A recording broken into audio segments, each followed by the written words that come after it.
Ritchie's Fabulae Faciles, paragraph 14, part 3. The music lesson.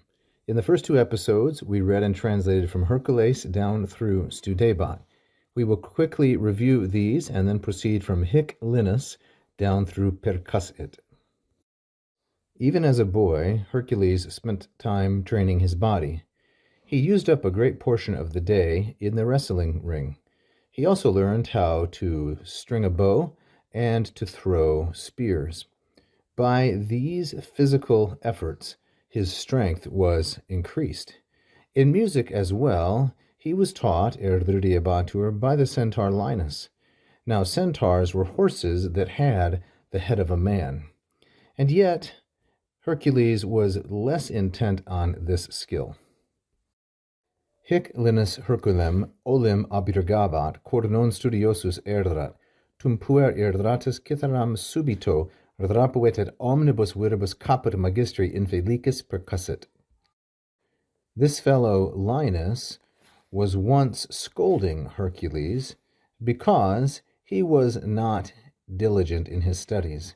Then the boy, in a rage, suddenly snatched up the cithara, and with all his might he struck the head of his unfortunate teacher.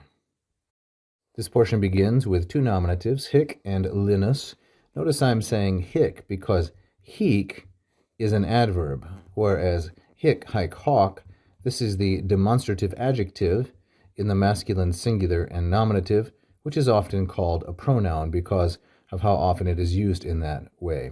So masculine singular nominative, this Linus, Herculem, then we receive our object, masculine singular and accusative. It is the object of abirgabat. Abirgabat means to scold or chastise.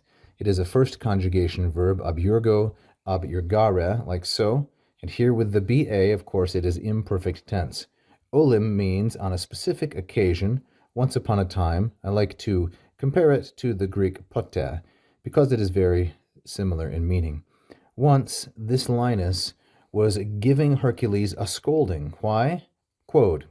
Now remember that quod, quia, and quoniam, these are three ways in classical Latin to introduce the notion of because when we're dealing with a clause.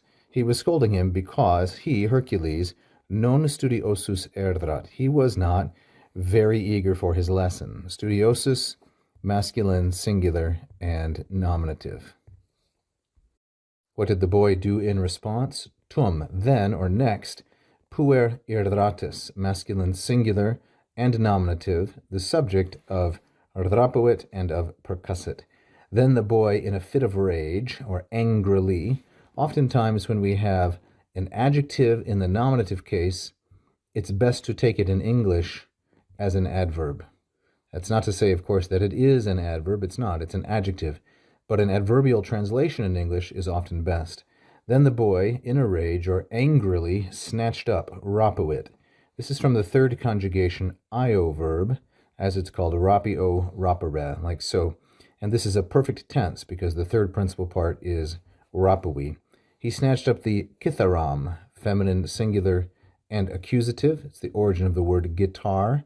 And he did so subito, suddenly, unexpectedly, without announcing it in advance, and that is an adverb.